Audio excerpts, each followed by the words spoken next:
नमः शिवाय. नमस्कार. महाशिवरात्रीच्या हार्दिक शुभेच्छा.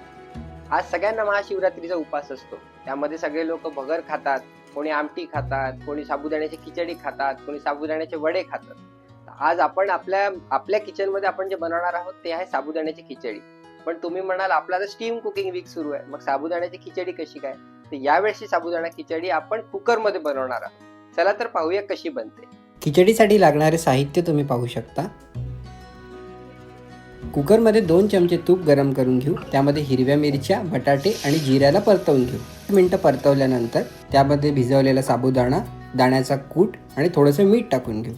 खिचडीमध्ये वरून 2 ते 3 चमचे पाणी घालावे, त्याने खिचडी छान मोकळी होते. आता 5 मिनिटं शिट्टी न लावता खिचडीला शिजवून घेऊ. अजून 5 मिनिटं थांबून कुकरची वाफ निघून जाऊ देऊ.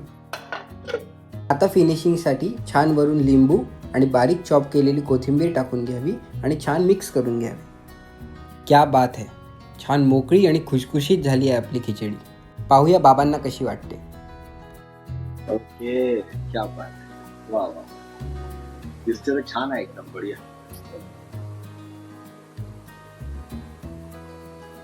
हो नो, क्लास, ब्युटिफुल, एकदम सात्विक टेस्ट. वा, एकदम सात्विक, खूपच छान, मजा आहे.